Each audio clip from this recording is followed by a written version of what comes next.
right. Good evening, everyone. Thank you for the invitation, Adria and Tiffany. It's really a pleasure to be speaking to the Baltimore Regional Housing Partnership and all of you good folks all across America. Thank you for joining us here today. I'm very excited. I spent 4 years writing this book, so I'm excited that it's out, that people have a chance to read it. And I'm just very thankful. That it seems to be resonating and I'm starting to hear feedback as people work their way through the book. Um, so I want to read to you, I feel like I'm in church. If you turn to page 5, brothers and sisters, there's a passage that I want to read to you right now. Uh, Really sort of gets at, I think, the heart. It is the heart. This is the heart of the book in many ways. I try to walk folks through what a racial equity process looks like, and so that's really what this couple of paragraphs that I read is really all about. So it starts the first full paragraph of page 5, if you have it. To implement a robust racial equity strategy, government officials, philanthropies, corporations, and nonprofits must follow these 5 steps. Number 1, obtain a deep understanding of historical trauma inflicted on Black neighborhoods. So that's number 1. Number 2, identify and stop all forms of ongoing historical trauma affecting Black neighborhoods. That's number 2. Number 3, make decision-making participatory and deeply democratic for existing residents in redline neighborhoods. Um, and I'm gonna put a bookmark in my own book just so I can say right here that the damage of ongoing historical trauma is not just monetary or financial, it's also the way people are locked out of governing their lives, governing the policies, the practices that influence their lives. So that's what number 3 is really getting at. Making decision-making participatory. Number 4, ensure a meaningful community ownership and wealth-generating stake in all projects, programs, developments, and interventions using collective economics. It's not good enough to just get a few Black people rich now and have a few Black people doing well economically. We have to have collective economics to boost the prospects for everybody living in these neighborhoods. And number 5, make corrective and equitable budget allocations and funding choices to repair the damage caused by ongoing historical trauma in Black neighborhoods. And so each step must be implemented to foster healthy and wealthy Black neighborhoods. Racial equity starts with a reckoning. If an official, an entity, or an institution cannot explain the specific ways Black communities have been damaged, or if they have not deeply reflected on the damage that they may have inflicted personally or institutionally, then they are incapable of effectively undertaking the work needed to foster the development of healthy and wealthy Black neighborhoods. And that closes the reading that I'm going to do for y'all today. Thank you so much. Thank you for that. Very straightforward 5-point framing. We are going to get into some of those aspects a little later, but before we do, can you tell us a little bit about your motivation for writing this book? That really goes back to the story of when my editor, I wonder if he's on this call right now, when my editor, the acquiring editor, Robin Coleman, met with me to discuss signing a contract to write this book. And part of his pitch was, as you all know, is published by Johns Hopkins University Press, and which I was leery about publishing with Johns Hopkins because I spend a lot of my time, if you all know me, I spend a lot of my time talking about Johns Hopkins and the things that they need to do better for our city. But his pitch was very compelling because I think he said, if we publish it, it can't be ignored. It can't be dismissed, because if you're Hopkins or you're the city, Hopkins is presumably the number 1 institution academically in the city, and some might even say the nation. And so I think the we both had in mind that something like this needed to be written, that would actually articulate in detail actual policies, practices, systems, and budgets that needed to be really addressed and changed in hyper segregated city like Baltimore, and then even other cities that are hyper segregated across America, including Chicago, Detroit, Philadelphia, Flint, Birmingham, Cleveland, St. Louis. You know, some of the cities that you all are coming in from, these are hyper segregated cities in America. And, you know, I think the idea was this was 2017 when I signed that contract. It was after the Ferguson insurrection, after the Baltimore uprising. And Baltimore and Ferguson, we were kind of ahead of the curve. We were the prelude to what we saw after Memorial Day last year. The Great Rebellion is what I call it in the book. And Baltimore and Ferguson were actually on the forefront of they were at the early wave of the Great Rebellion. And so I think we just had a sense that, you know, that there needed to be a text to actually guide cities to think through how they could work through actually desegregating, how they could work through actually addressing hypersegregation in their cities, and how they could actually deal with, you know, the aftermath of those early urban uprisings. And so I think that was really the impetus that really drove the creation of the book. Your book does a great job providing an in-depth look at the history that made Baltimore a hyper-segregated city, as you just mentioned. For example, slavery, Jim and Jane Crow, collective community efforts, be they local government, health, housing, religious, and educational institutions, to combat what is you call the Negro invasion, hyper-policing, and other things.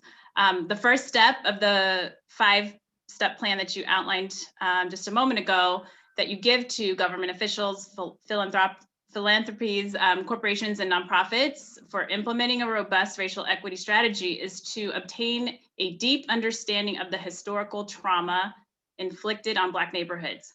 What does it look like for a city to publicly display and acknowledge the history of Black neighborhood destruction and trauma? Well, you know, I'll start with you said Negro invasion. That's actually the language that was used prominently by the Baltimore Sun. So I wrote about what they were using in their language. Thank you for clarifying. No problem. I don't want nobody walking out here. Dr. Brown came up with Negro invasion. No, that was not true. Although it was fun, I must say, it was fun, you know, spilling all the hot tea on the Baltimore Sun and this language that they were using.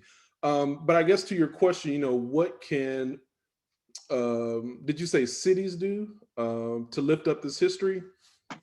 Well, I guess, and address the trauma, yeah. I mean, you know, I went down to Montgomery.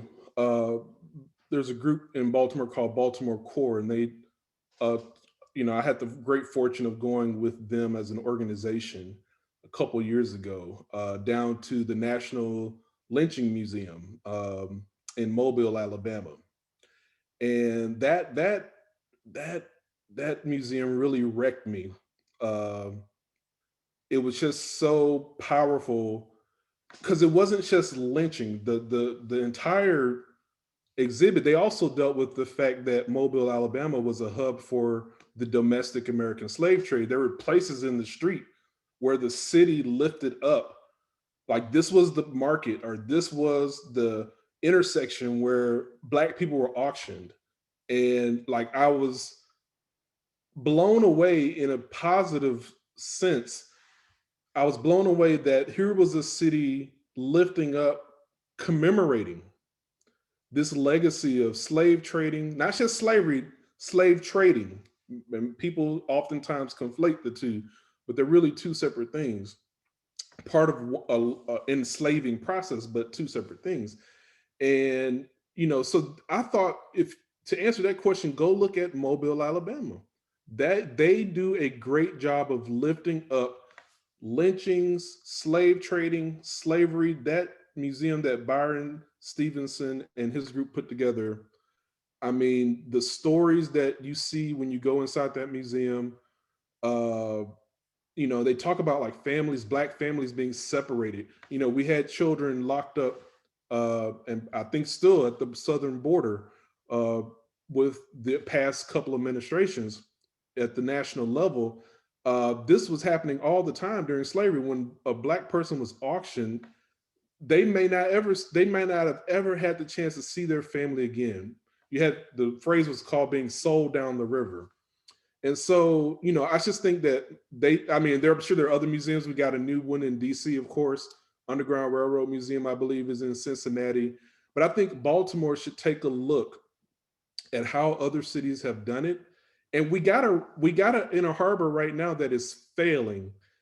The corporations and businesses there weren't doing too well financially, and COVID, of course, has made things a lot tougher. But I think, you know, that actually creates an opportunity for Baltimore to lift up what happened at the harbor. Baltimore was very prominently involved in the domestic American slave trade. If you go to the Reginald Lewis Museum, they have a plaque that says roughly 30,000 Black people were shipped from Baltimore to the major city, which was New Orleans, Louisiana. And it happened at the wharves and docks at the Inner Harbor. There were slave jails and slave pens all along Pratt Street where Black people were put in cages and locked up before they were shipped down to New Orleans, put on boats and shipped as cargo down to New Orleans. I think Baltimore should be looking at how to lift up Baltimore's history, because it's that commemoration that helps people understand this is why we need many of the solutions that I talk about in my book. Thank you. Thank you for that. So you mentioned that American apartheid lives on in public and private institutions, budgets, systems, policies, and practices. In your chapter, Make Black Neighborhoods Matter, you describe a community health garden approach that local governments in particular should adopt to dismantle American apartheid and reverse Black neighborhood destruction. Could you describe this approach and how it addresses segronomics? Sure. Well, there's a graphic that I developed, and if someone could put that up, that would be fantastic. Because I want this doodle I made for my students at Morgan State. And I use the analogy of a garden. The community is really like this garden that you see. And it's a bit cut off, but in that sun that's at the top right corner of this doodle that I made, it also says power and shared decision making, and then democratic participation in that sunlight. And if y'all listen to Parliament Funkadelic, y'all know everybody's got a little light under the sun. So, and that's really where it all starts. People need power to make their neighborhood flourish. Power, shared decision making, democratic participation. And actually, I was inspired a lot about a lot from this book called The Challenge for Africa, from a Kenyan scholar named Wangari Maathai. I believe she won the Nobel Peace Prize and unfortunately has gone to be with the ancestors. But she, her book, actually in many ways, is a great inspiration for my book. And she talks about like those factors very prominently. And I was like, that's the sunlight. That's the thing that people need to see what's going on in their community, to have a decision-making voice. And then, you know, I talk in the book about policies, practices, systems, and budgets. And that's what I used to say to my class all the time at Morgan State, to get my students, make sure they remember policies, practices, systems, and budgets. And I had them repeat after me so they wouldn't forget that those were the mechanisms that drove community health or the lack thereof. And you see, you know, it's just like a garden, the soil, you have to have nutrient-rich soil for those flowers, which represent human beings, to grow. And so if you got raggedy policies, if you got deficient practices, if you got no good systems, then how do we expect people to thrive? They can't. They can't. People are products of their neighborhoods, their environments, the spaces and places where they live up and grow.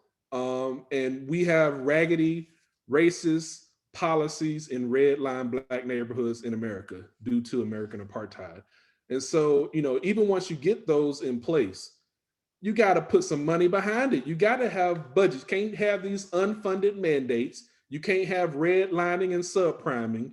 Redlining, which is denying access to capital, and subpriming, which is offering predatory access to capital. Can't have that. You cannot have that if you're going to have Black neighborhoods matter. And really, that's the thesis of my book, that we cannot make Black lives matter if we don't make Black neighborhoods matter.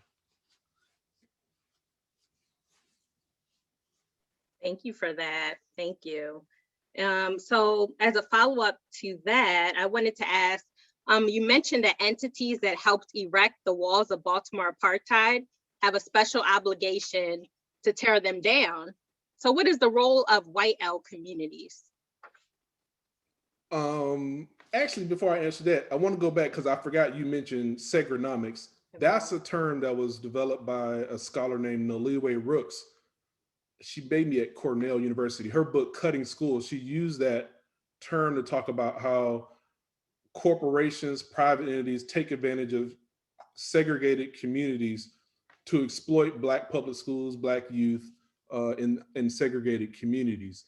And then I take it in my book and I offer the friendly amendment that really her term isn't just impacting education, it's also impacting every system that we have in this country. And so I wanted just to make sure that I want to offer that definition real quick, which is segronomics is the economic weaponization of racial segregation. So if anybody's taking notes, you should write that down and highlight it in the book, that segronomics is the economic weaponization of racial segregation. You can take that one to the bank, you can take that to your mama, your preacher, and they will get it if you put it just that way. So the question you just asked, go ahead and ask that one more time. I want to make sure everybody didn't forget like I did what the question was. Sure. So the question was, how does this community health garden approach, how does it address segronomics? Yeah, now I can answer that appropriately. Well, at least based on what I just said, segronomics is the economic weaponization of racial segregation. So what weapons are we talking about? We're talking about redlining. We're talking about subpriming. We're talking about hyper-policing. We're talking about public schools that are underfunded and not funded the way that they should be, not having heat, children not having AC in the summer, like is true in Baltimore and many other places across America. Speaking of which, we got this COVID thing going on, and people are trying to restart school and bring children back to school. How are you going to do that when you got schools that don't have water running? We know that the CDC says you got to wash your hands to make sure you're not getting COVID. You got to have proper ventilation. Some of these schools have windows that don't open. How are you going to have proper ventilation? If the AC and the heat ain't working, how are you going to have proper ventilation? The virus is going to be having a party up in these schools, getting our children and our adults sick. So, and the teachers sick. So what I'm saying, and staff. So segronomics then, to address that, we have to undo the mess. We have to undo and reverse the damage from everything I just said. And the way you fix redlining is, since it's the denial of capital, you got to offer capital, allocate resources. By the way, I hate the term investment. If you're using that in your vocabulary when you're dealing with Black communities, if you're around me, I'm gonna pull you up. Why? Dr. Brown, why are you gonna pull me up? Because investment is a capitalist term and is used with the notion that there's going to be ROI, return on investment. Somebody's looking for something on the back end. Public goods, it's not about a return. Nobody says, hey man, what's the return on the road we just built over there? What's the return? How much we going to get from the investment of the library? Library is a public good. You do that because it helps a community thrive. There is no ROI, a monetized dollar amount that you're looking to get from a library, a road, a fire station. Is to perform the public good that's needed in that community. So I say allocate resources. Public and private allocation of resources is what's needed. Not with a string, not looking for some monetary return. No, build the school that the children need. Build the libraries that the community needs. Build the infrastructure, the green spaces, the community gardens. Build, because Baltimore built that wall. Y'all know what was happening in the last administration. They said, build that wall. Baltimore was building that wall before everybody in urban America, starting with Mayor John Barry Mahul in 1910, when Baltimore passed the first residential racial zoning law in American history. So Baltimore and many of the other cities y'all living in that I mentioned earlier, hyper-segregated cities, highly segregated cities, these cities built that wall. The wall, therefore, must come down. We have to tear down the walls that America erected. And then after the civil rights movement, or in light of the civil rights movement, engage in a process of controlled desegregation. The jazz singer Nina Simone said, desegregation is a joke. Well, Dr. Brown, why you say desegregation is a joke? Number one, desegregation never really took place. Only thing we did was send some black children to white schools or bus some white children to black schools, and the white parents they raised the holy hell over the busing situation, called it forced busing. So America never willingly desegregated. White resistance was what ensued. White people resisted desegregation. When black people started being allowed to go to schools with white children, white parents got up and left urban areas. Desegregation, resistance, and flight. They fled to suburbs where they received generous subsidies from the federal government, highways to help them get back and forth to their jobs. Those FHA and VA loans to build those homes out there. They were getting bountiful handouts, all kind of handouts from the government to build those suburbs, while black people were being redlined and subprime in black neighborhoods in urban areas, and they could not get out of what was then called the ghetto. So that's to unravel all of that. You got to have this deep history, and you got to be able to name and understand every single policy, practice, system, and budget that has denied access to resources, that has blocked opportunity, and then you got to undo it systematically with the same rigor that was put into implementing it and enforcing it. You got to have that same energy. If people were raising hell to put it in place, then we got to raise hell to tear those walls down. And you got to do it at the same level. So a lot of people come and they talk to me and they're like, well, you know, I estimate in my book we need $41 billion to address Baltimore apartheid and to make black neighborhoods matter.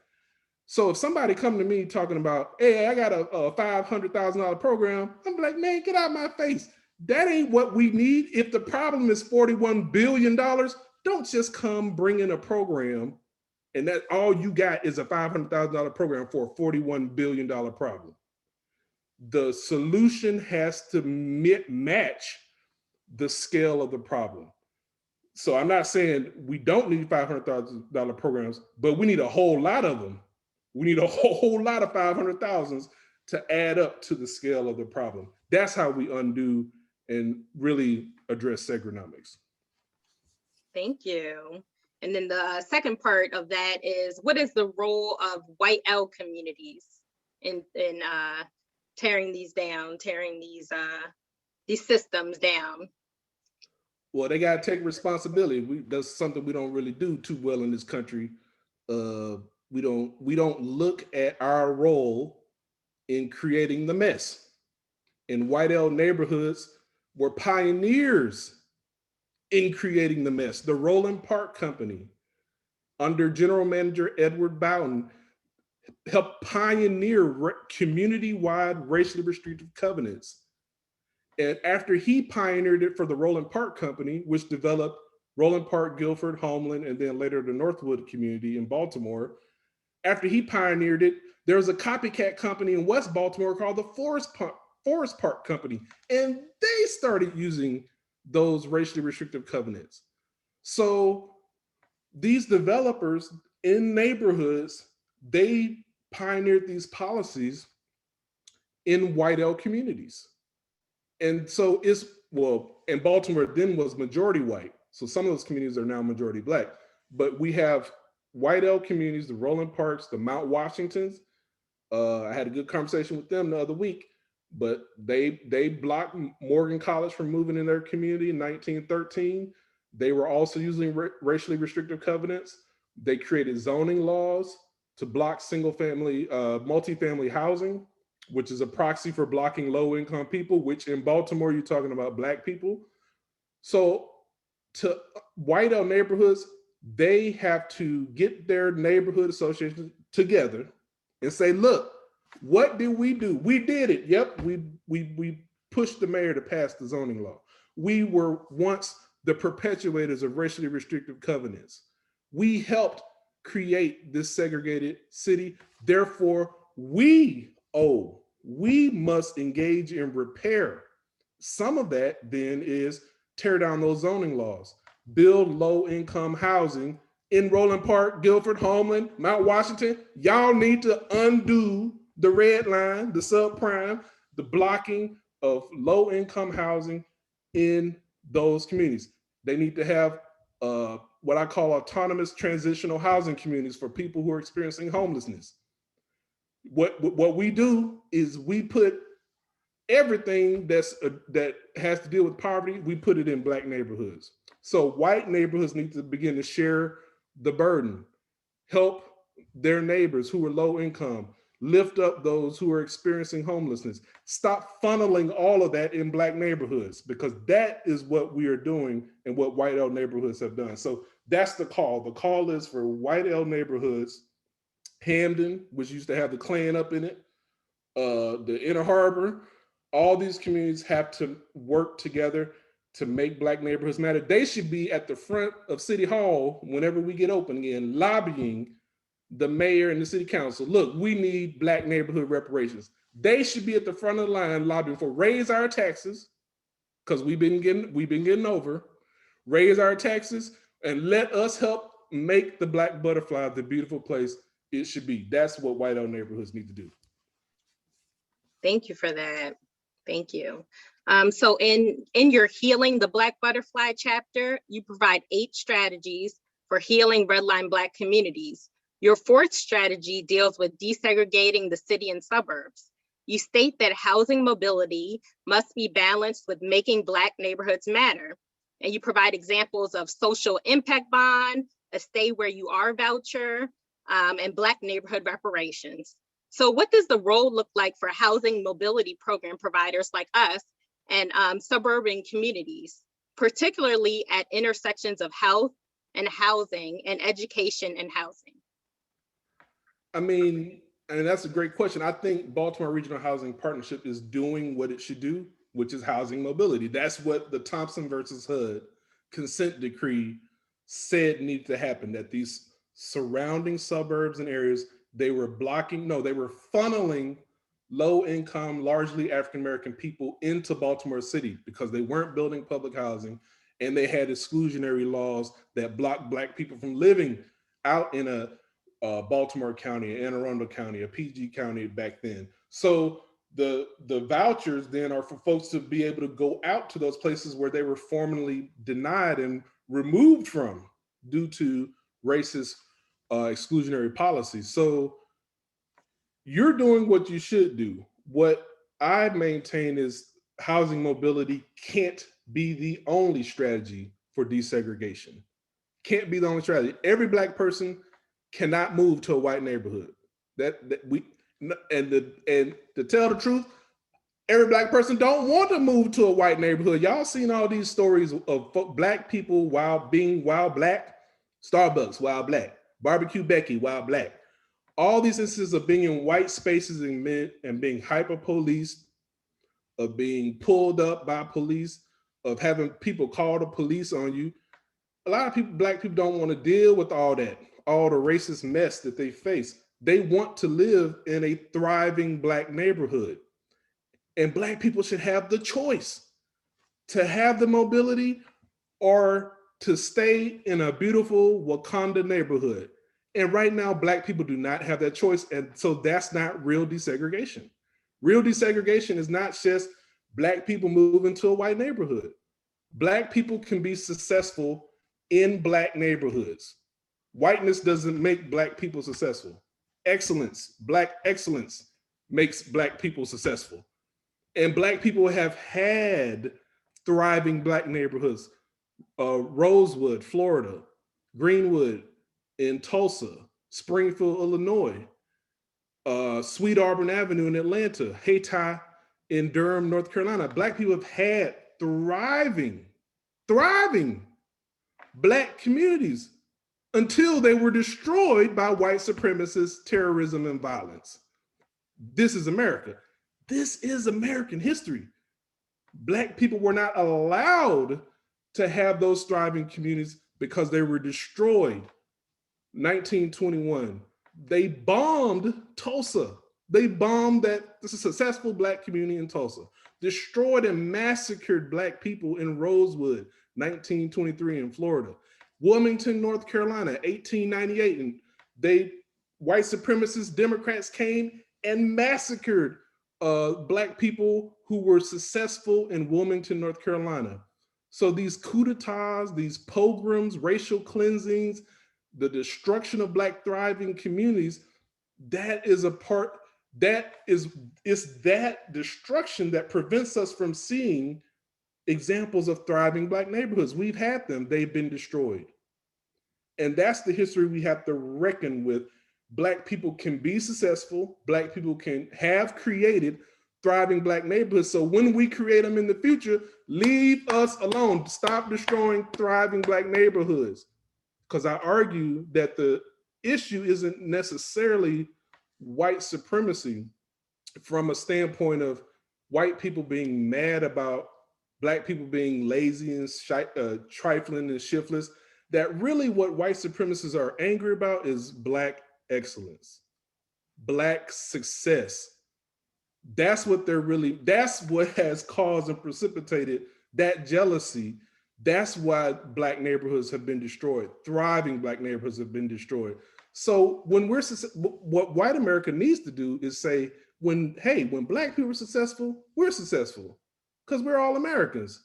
If we thrive, everybody thrives.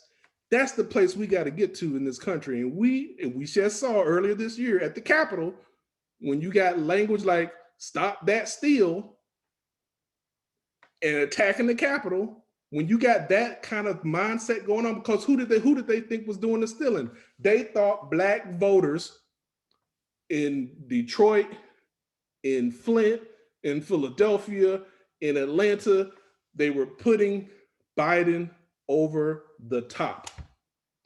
So Black voters, they thought we were stealing the election, when all we were doing was exercising our right to vote. Let Black people help America thrive. Let Black people put America over the top. Stop being mad when we do what we can to help make America really great. And I think that's where we got to get to in this country. Stop hating on Black excellence. Right. Yes, Milwaukee. We got to give a shout out to Milwaukee. Also, they helped put Wisconsin over the top. Thank you, Milwaukee. We sure appreciate you. And you also, there was a graphic that you wanted to show was a news clipping. Can you speak to that news clipping? I'll turn to that. Oh, yes. Well, this goes to my point that desegregation it's a separate point, but desegregation was really something that was done for white comfort. It was done it wasn't done to help Black people. And this article, which I found from the Eau Claire, I believe that's how you pronounce it, Wisconsin newspaper, Leader Telegram, back in 1970, it talks about how hundreds of Black teachers and principals were demoted, dismissed, denied new contracts when desegregation took place. In other words, Black excellence. Those teachers, those principals, instead of bringing them in, instead of figuring out a way, how can we thrive together? Because even with a few resources, Black educators especially at that time, they were making a way out of no way. They were taking lemons and making lemonade. And this old raggedy America that we have took those administrators and principals and teachers and they pushed them to the side. And so that's not integration. That's controlled desegregation. That's controlling it so that it benefits you and not the people that needed to actually be brought in so that resources could be allocated equitably. And so I use this, this article, I think, just makes it plain. They were appealing to the Nixon administration. And so you know how bad it must have been if Black people were appealing to the Nixon administration to help make sure that this didn't go on, but it did. And that's because desegregation in America was not done for Black benefit. It was done to help, or done in a way that was soothing to the white population at the time, because they weren't willingly desegregating. And I ought to ask the question, but I already know the answer, is the places where y'all live in, are they ready to desegregate today?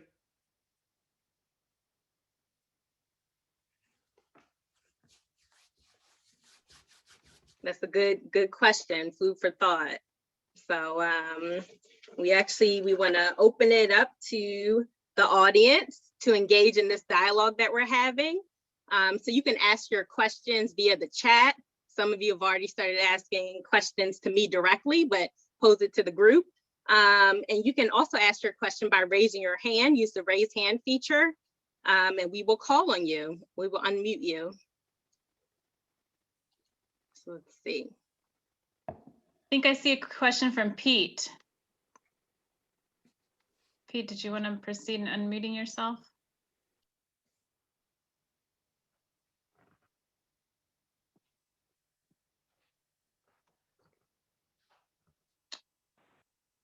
We'll come back to him. What about Alnita?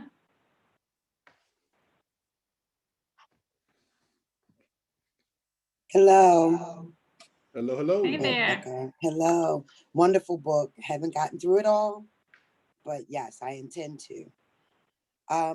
Thank you. Yes. You mentioned the need to center Black planning principles in the healing of redlined Black neighborhoods, and expressed the need for Afro-futuristic ecological thinking and planning. What is that, and why is it important to balance the direct action with this approach? I'm so glad you asked that, because I'm glad that somebody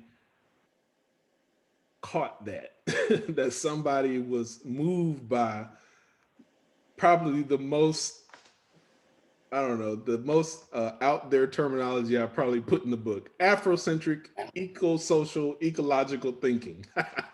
And really, what it is saying that Wakanda is a possibility. What it is saying that Black neighborhoods can thrive. There's one point in the book where I discuss research that shows that even when white people aren't racist against Black people, it's hard for them to imagine Black neighborhoods thriving. So even if they're not interpersonal racism, even though they're engaged in that, they can't imagine thriving Black neighborhoods. And I opened the book talking about a Republican and a Democrat. One Republican who said that Baltimore, he was attacking our dearly departed, may he rest in peace, Representative Elijah Cummings, and he said that Baltimore was a rat and rodent infested mess. No human being would want to live there. That was the Republican. The Democrat, she said that PG County was a NIGGER district. That was the Democrat. So you had a Republican and a Democrat. Neither one of them could imagine thriving Black neighborhoods. They were denigrating, stigmatizing, demonizing Black spaces. And PG County is the wealthiest Black aggregation that we have in America. If they are an NIGGER district, then every district in America where Black people cluster is also the same. And that was a Democrat. So that's telling you that white America has well, I told you earlier, they were destroying thriving Black communities. That's why we don't have many today that we can point to and be like, ooh, that community is doing really good. They were destroyed. And there ain't been no reparations for that. So what I'm saying is Afrofuturistic ecological thinking, it envisions these beautiful Black communities. It says that, oh, we can have 50 Wakandas in America. We can have that. We can envision it because we understand that people are products of their environments. We understand that community health garden, we understand how that operates. And so we're going to go in and we're going to make Black neighborhoods matter.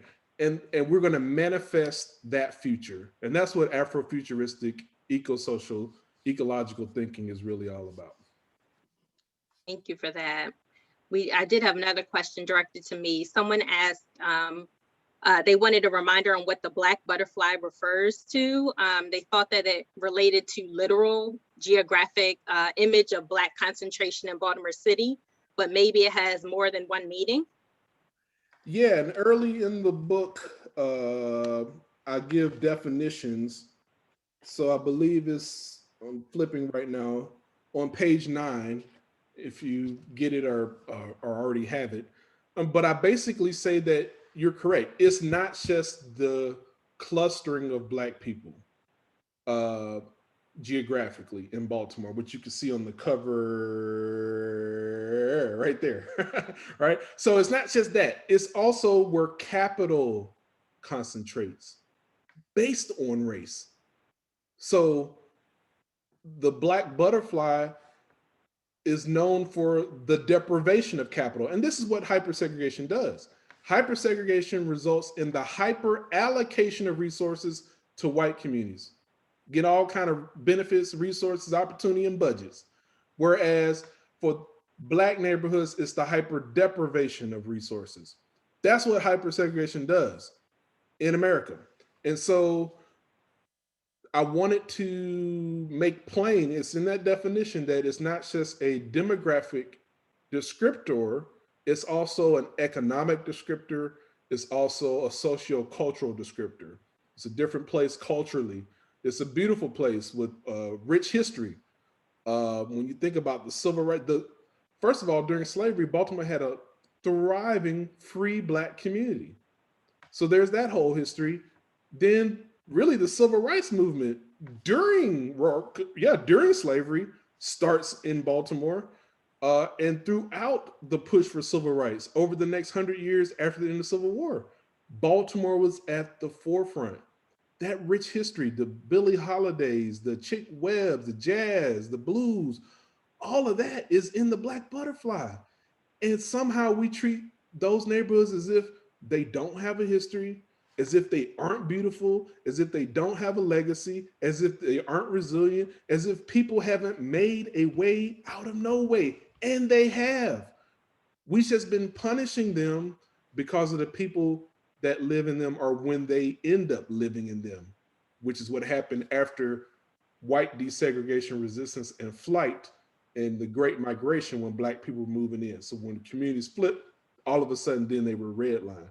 So I think that's the thing that we have to really reckon with in Baltimore and in places around the country as well. Dr. Brown, we have a question from Louisa Holiday. I'm going to ask her to unmute herself. Louisa, did you want to ask your question?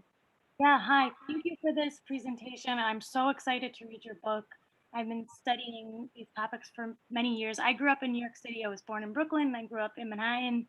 And as I'm sure you know, we have lots of history of redlining and segregation, and we see some similar problems to what you're describing. And one question I have is, how do we avoid the reinvestments in historically redlined, historically segregated neighborhoods going to white gentrifiers?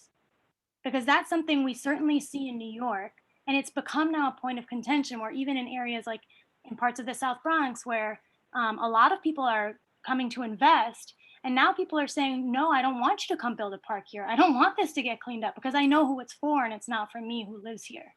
And I know what's going to happen once this park is, looks better.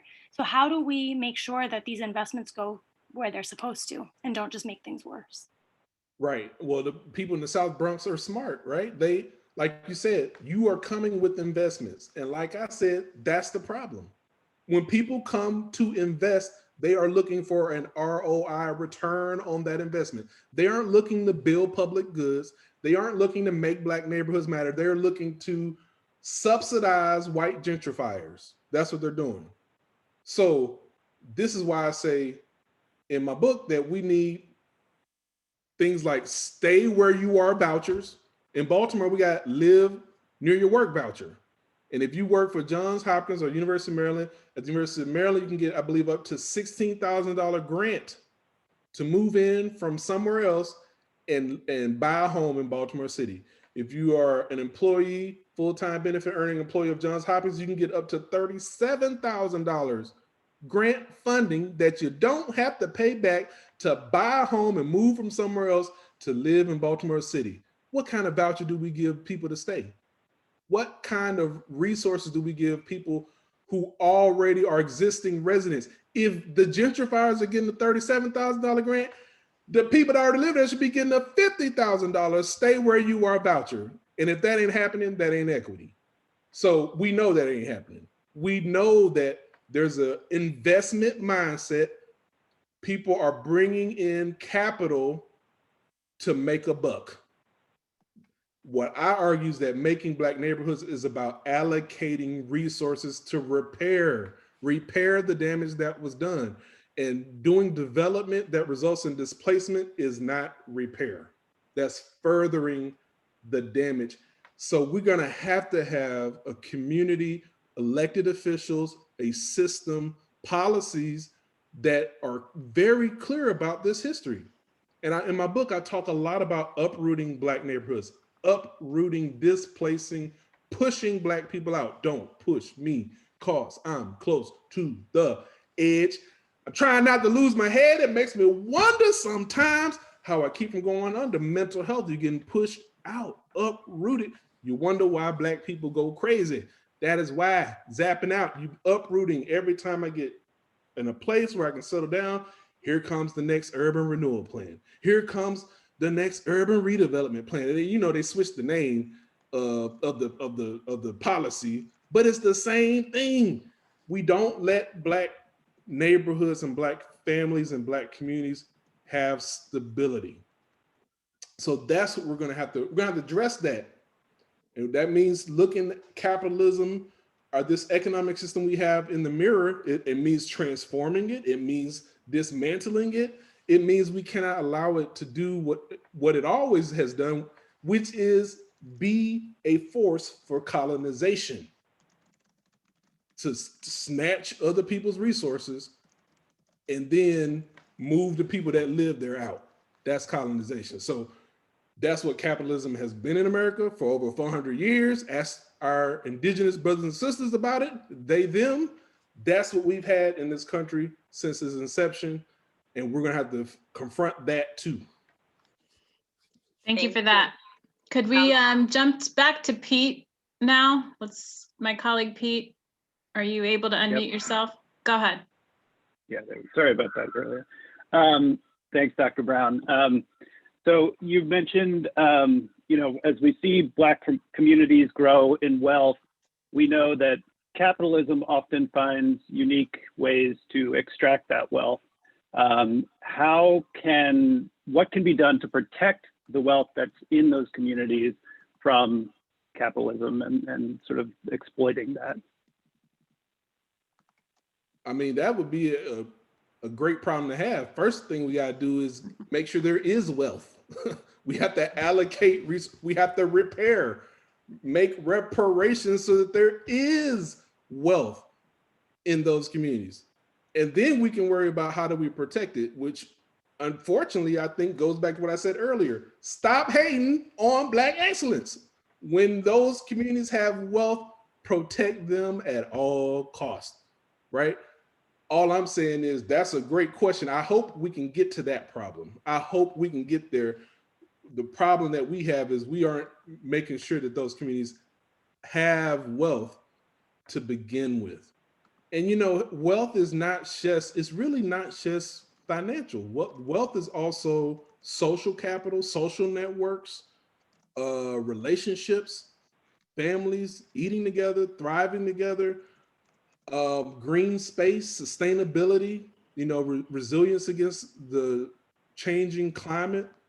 You know, that's also wealth. To not be wiped out by urban flooding, to not have to live in an urban heat island, that's also wealth. To have those type of things in your community, trees, grass, you know, not just concrete and asphalt that a lot of our children are growing up in, toxic lead exposure, you know, that is robbing the brain capacity, cognitive capacity of thousands, tens of thousands of children in Baltimore, hundreds of thousands of children across this country, right?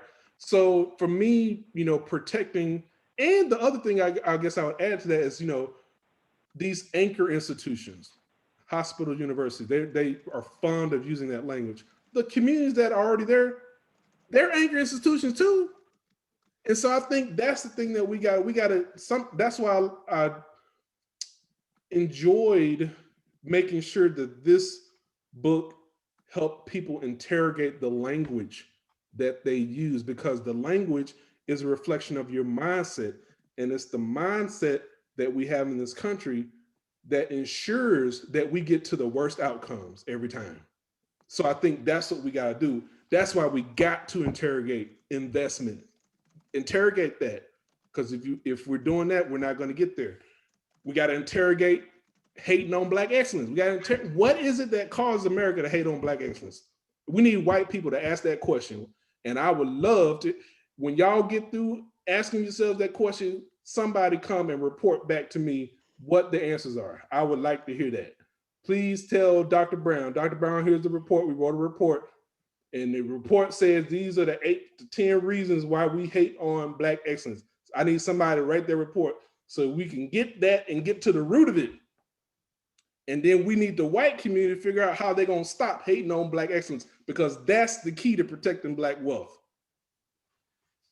Thank you. So I had a question that came directly to me.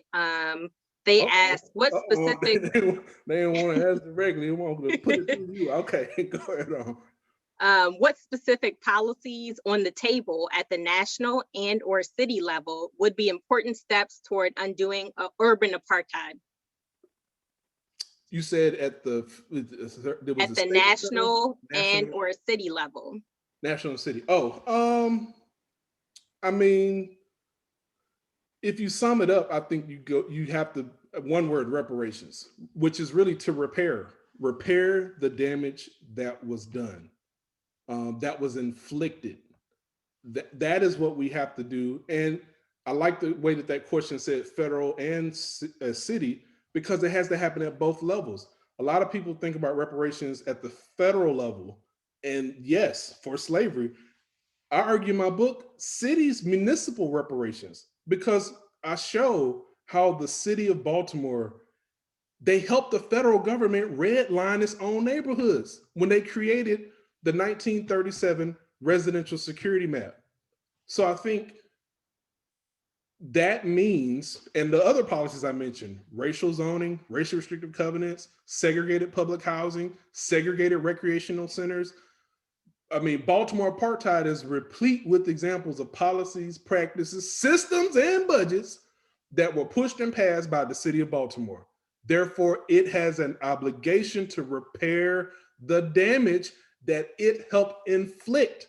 So whatever entity, the city, the federal government, the state government, philanthropies, nonprofits, all these raggedy institutions we got in this country that's been raggedy and racist, we need them to step up. White-owned neighborhoods and look in the mirror, have a reckoning. There has to be a reckoning. Count the cost, count the damage, and then you work to undo that damage. And so I think that everywhere in society needs to be looking in the mirror and making Black neighborhoods matter. Absolutely. I see another hand raised. Eric Lee, could you unmute yourself? Yeah, Dr. Brown, thank you for your time and your insight on this. If there were a reallocation of resources from an equity perspective into neighborhoods that have been neglected for decades, and there was the rebuilding of the infrastructure and repair of structures and community assets to a point where they were brought up to what I guess you would call a middle neighborhood, if you will. A lot of times that would happen because of a change in the priorities of the current administration. How would that be sustained when you have changing administrations and changing priorities? Because even now in Baltimore, I'm in Baltimore, and actually I'm in the PhD program at Morgan, as well as working for the City Department of Housing and Community Development.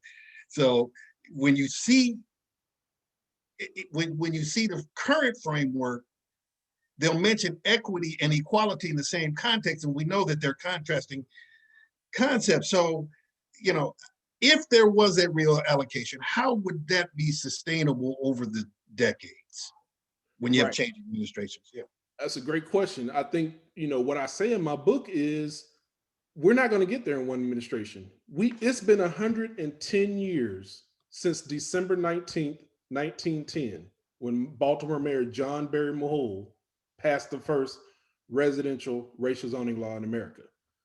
1910. We're in 2021. We just passed December 19th, 2020. So it's been 110 years. This year will be 111.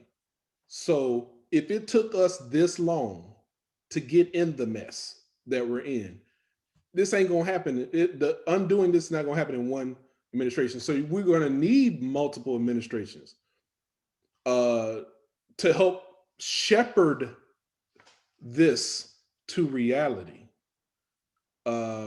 Especially if you believe in term limits.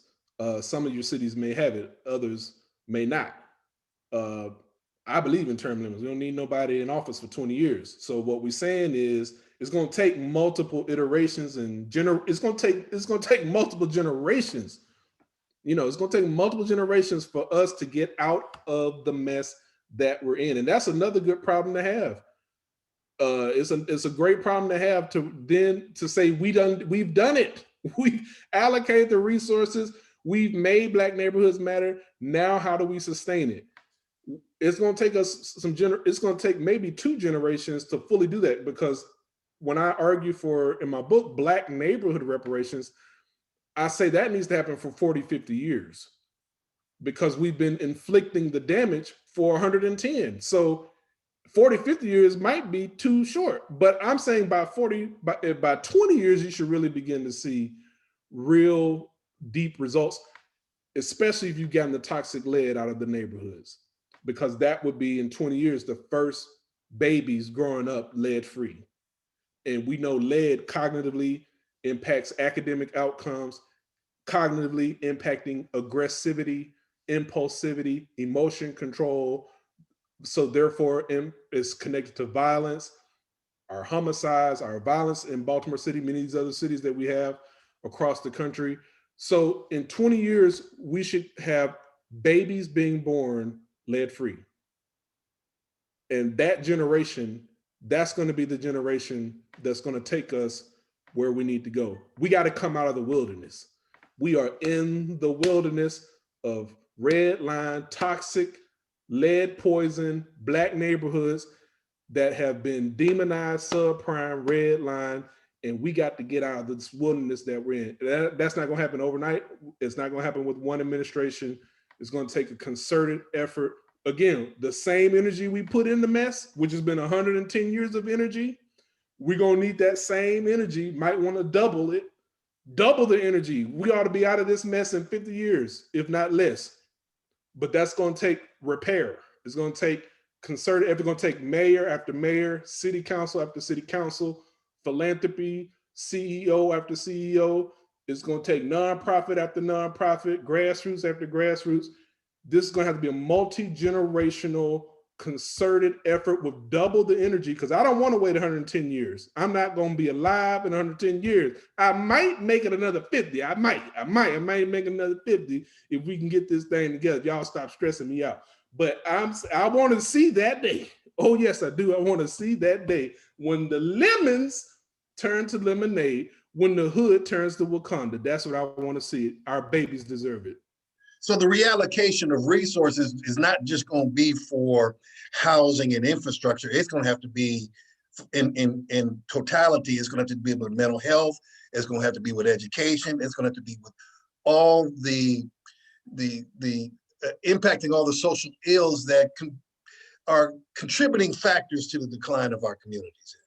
There you go. There you go.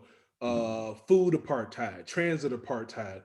We're going to have a vaccine apartheid. We're going to have to deal with all this stuff. We're going to have to, they built America and Baltimore built that wall. We're going to have to tear every single wall down. We're going to have to tear every single wall down and make sure every community matters. And it may be the other side to your question, it goes back to a point I made earlier about it's not just money, it's also governance. Because one thing segregation did and continues to do is it blocks people from participating in the government, in the decisions that run their lives. So it's not just money, it's also participatory budgeting, which I structure Black neighborhood reparations in just that way, that you have a 15-member democratically elected neighborhood council that they meet in conjunction with their community and they decide, here's how we're going to use this year's allocation of resources from the Baltimore Neighborhood Reparations Plan, and this is how we're going to use it. We may need to use $100,000 for the community garden. We may need $1 million to build up our own safe streets, violence prevention, violence interruption site. We may need $2 million to send several of our children to college tuition free.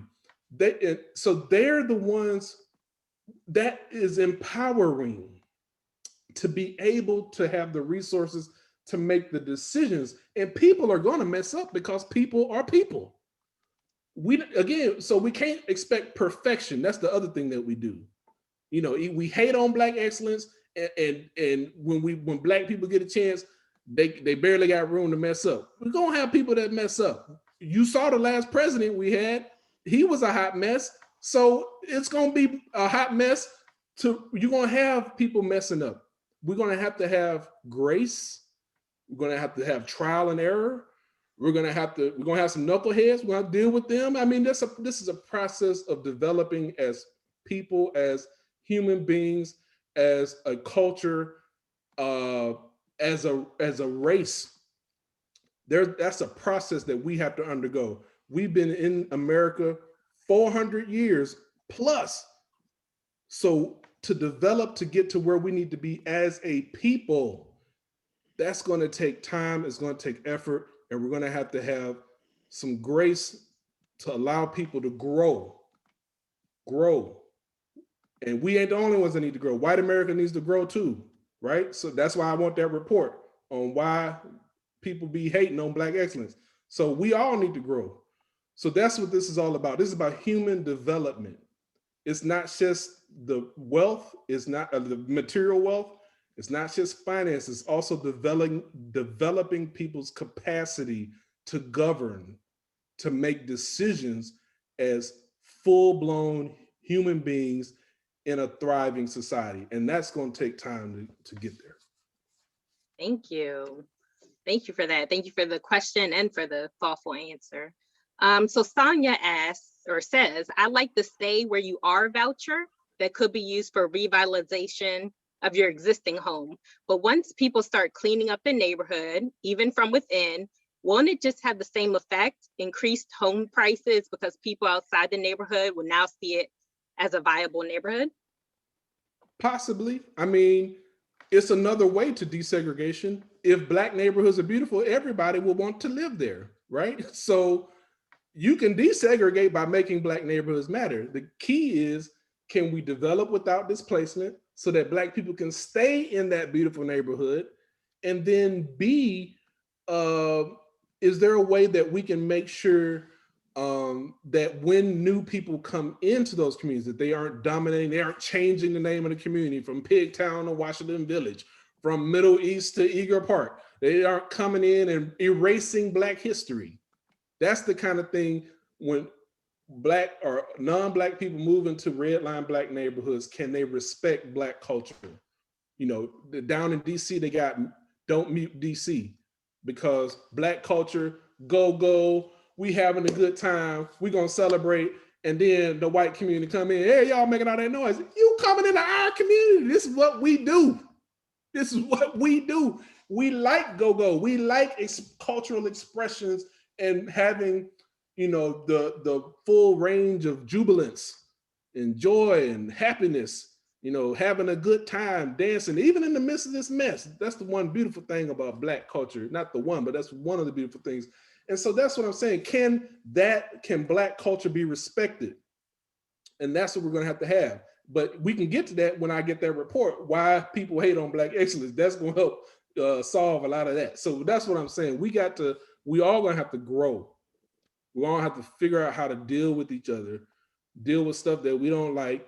But if we make sure communities have the resources they are going to be attractive. There's no doubt about it. So I'm saying, you know, that's what we got to figure out a way to make sure that, you know, we aren't uprooting while we're developing these Wakandas. Great point. Another great question came through from Christina. How specifically can we create quality, affordable housing in areas with rich culture and history, but poor housing markets, when people leading development in our city are stuck in capitalist and, yes, colonialist housing market patterns? So all of that is, you know, the private market. We got to reinvigorate public housing. We got to reinvigorate it and stop thinking of it as a stigmatized way of looking at housing. Every housing is a human right. Let's start there. It's a human right. So we got to decommoditize housing. We got to dismantle the capitalist way that we approach housing. So that's when you think about things like, you know, community land trust, Dudley Street Initiative in Boston. You got to look at that and some things that they've done to help guard against the speculation of land and housing prices, which happens when you get capital influx. So you got to have, you know, housing cooperatives, community land trust. You got to infuse these collective economic principles into the housing. I don't want to say market because we're back to capitalism, but we got to take a segment of housing and put it into the public trust and protect it. The whole issue with public housing in America is that it's never been funded at the rate that it's needed to have been in order to maintain it properly. So then the blight develops, the conditions are dilapidated. Well, the other thing was building those dumb towers when you concentrate people in poverty. That was terrible social policy. And it still is. If you want to build a big old tower and then funnel low income people into a big old tower like that, that's not smart. So I think we got to think through, you know, that's why we're going to need architects. We're going to need people from different disciplines. We're going to need people from communities to really be a part of urban planning, to be a part of thinking about how do we design and develop, you know, construct, you know, what are the patterns and the way that we need to go about doing this so that we're not replicating the mistakes of the past. And I think but making sure that we decommoditize housing, at least a good proportion of it, maybe a quarter. How do we decommoditize at least a quarter of housing in America so that it's not stuck in the imperatives of capitalism that we all know are really based on, you know, somebody making a buck? Dr. Brown, you have touched on so many different topics. If you could maybe give us in 1 minute what you hope the impact of your book will be 10 years from now. We will end there. Like I said, you know, I want to be halfway to lead-free babies. I want to be halfway there. I want the lead to be out so that in another 10 years, we see that generation that's, you know, has no cognitive deficiencies, no cognitive, you know, diminishment I want to see Black neighborhood reparations in effect. I want to see, that mayor, that city council moving the ball forward. I want to see, hopefully, maybe if they teach in my book in a few classrooms, that'll be nice. And hopefully I will have lost about 30, 40 pounds by then. And I can be even more handsome than I am now. That would be great in 10 years. Wonderful. Thank you so much for sharing all of what you have shared with us tonight. It's our hope that everyone leaves here, and I really appreciate those of you who have stayed on with us for the full 90 minutes. We've still got 70 folks on this call. I think at our high, we were at 92. So kudos to you all for spending your evening this way. Again, it's our hope that everyone leaves today's conversation eager to dig deeper into the history and the solutions that you have outlined, Dr. Brown, in your book for achieving racial equity. We all have a role, and know we must work together to truly heal our communities and leave a better, stronger legacy for generations to come. A big thanks to all of you who joined. We would love to stay connected with you. As you can see on the slide in front, you can stay connected with us by visiting our website, www.brhp.org. Follow us on social media. We're on Facebook, Twitter, Instagram, LinkedIn, and YouTube. And please stay tuned for future BRHP and conversation events. Have a great rest of your week. Good night.